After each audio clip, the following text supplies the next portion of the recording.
से सवाल पूछते जाएगी, आगे जाके उनको क्वेश्चन करेगी। Thank you. నిన్న సాయంత్రం వరంగల్లో ఇద్దరు మంత్రులు అట్టహాసంగా ఇక్కడున్న హెలికాప్టర్ తీసుకొని పోయి మొత్తం కూడా నీళ్ళు ఇస్తామని చెప్పేసి ఊకదంపుడు ఉపన్యాసాలు ఇచ్చింది తప్ప వాళ్ళ యొక్క ఏదైతే మోటార్లు ఆన్ చేస్తామన్నారో మోటార్లు ఆన్ చేయడం అనేది తుస్సుమన్నది.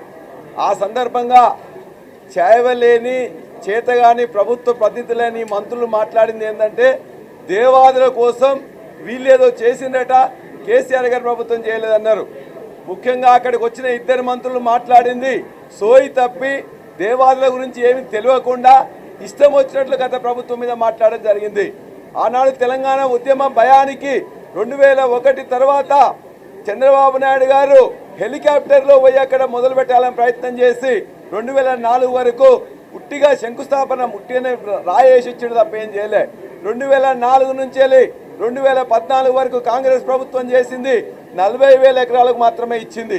కానీ దాన్ని మొదటి ఫేజ్ కానీ రెండో ఫేజ్ కానీ మూడో ఫేజ్లో కేసీఆర్ గారు మొత్తం కూడా వరంగల్ జిల్లాకు మొత్తం నీళ్లు రావాలనే ఉద్దేశంతో 5,14,000 ఎకరాల కోసం దాని మొత్తాన్ని కూడా డబ్బులు ఇచ్చి దాన్ని మొత్తం అద్భుతంగా దాన్ని తయారు చేస్తే దానికి కావాల్సిన ఇంటేక్ వెల్ని బ్రహ్మాండంగా తయారు చేసిన సమ్మక్క బ్యారేజ్ దగ్గర, ఆ తర్వాత భీమ్ గన్పూర్ కానీ చలివాగు కానీ, అదేవిధంగా ఇవాళ కొత్తగా ప్రారంభిస్తాం అనుకున్న దేవన్నపేట కానీ ధర్మసాగర్ కానీ గండిరామారం కానీ తపాస్పల్లిలో రిజర్వాయర్ నిర్మించిండ్రు, కాలువలు తవ్విండ్రు, కావాల్సిన పంపులు పెట్టిండ్రు, కావాల్సిన మోటార్లు పెట్టిండ్రు. ఈ చేతగాని ప్రభుత్వానికి ఆపరేషన్ అండ్ మెయింటెనెన్స్ ఓఎండ్ఎంకి 6 కోట్ల రూపాయలు ఇవ్వలేదు. చేతగానికి ఈ ప్రభుత్వం 34 రోజులు స్ట్రైక్ చేస్తే ఒక్క మంత్రికి సంగతి తెలీదు, ఒక్క ఎమ్మెల్యే అధికార పార్టీ ఎమ్మెల్యే అడగలేదు. 34 రోజులు స్ట్రైక్ చేసిన తర్వాత నేను మా మంత్రి గారికి మొత్తం వాళ్ళకి చెప్తే అప్పుడు వాళ్ళు స్టార్ట్ చేస్తే మళ్ళీ 3 రోజులకు బంద్ అయింది, మళ్ళీ మాట్లాడితే మళ్ళీ 3 రోజులకు బంద్ అయింది.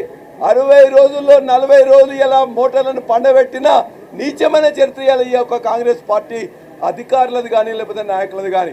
ఇవాళ నిన్న పోయి మాట్లాడుతున్నారు 10 ఏళ్లలో మేము ఏం చేయలేదట. 10 ఏళ్లలో కావాల్సిన నిధులు ఇచ్చింది కేసీఆర్ గారి ప్రభుత్వం. 5,14,000 కావాల్సిన ప్రతి పైసా కూడా ఇచ్చినాం. దాని చేతగాక ఇవాళ పంటలు దరిదాపుగా మొత్తం 50% ఎండిపోయినాయి, మిగతా 50% ఎండిపోవడానికి సిద్ధంగా ఉన్నాయి. నువ్వు ఇవాళ మూడో ఫేజ్ కూడా దేవన్నపేట వరకు టన్నెల్ కానీ దేవన్నపేట నుంచి కావాల్సిన ధర్మస్థాన మోటార్లు కానీ ఎవరు తెచ్చారు, ఎవరు డబ్బులు ఇచ్చారు? మేము చేసినాం. దాన్ని నిర్మించడానికి నీకు చేత కాలేదు, చిన్న చిన్న పనులుంటే రిపేర్ చేయడానికి చేత కాలేదు. నిన్న పోయి అట్టహాసంగా చేస్తామని అది కూడా చేత కాలే. కాబట్టి ఇవాళ దేవాదుల గురించి ఈ కాంగ్రెస్ ప్రభుత్వం చేసింది గుండు సున్నా. ఏమైనా చేసిందంటే కేసీఆర్ గారి ప్రభుత్వమే. ఇవాళ మీ యొక్క నిర్లిప్తత వల్ల, నిరాసక్తత వల్ల, మీ చేతగానితనం వల్ల, అవగాహన రాహిత్యం వల్ల ఇవాళ మొత్తం జనగామ నియోజకవర్గం, జనగామ జిల్లా, స్టేషన్ గన్పూర్ కానీ వర్ధనపేట కానీ మొత్తం ఎండిపోతున్నాయి. చేతగాని మాటలు మాట్లాడుతున్న మంత్రులు దమ్ముంటే ఇవాళ పంపులు ఆన్ చేయండి, మిగతా 50% పంటను రక్షించండి. ఒకవేళ చేత కాకపోతే మా యొక్క పార్టీ డిమాండ్ చేసినట్లు ఎక్కడైతే ఎండిపోయిన లక్షలాది ఎకరాలకు ప్రతి ఎకరానికి 5,000 రూపాయలు ఇవ్వాలని చెప్తున్నాం.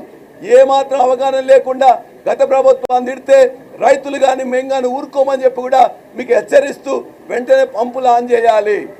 ఒకవేళ నువ్వు చేయలేకపోతే నష్టపరిహారం 25,000 ఇవ్వాలని చెప్పేసి భారత రాష్ట్ర సమితి తరఫున డిమాండ్ చేస్తున్నాం. మీరు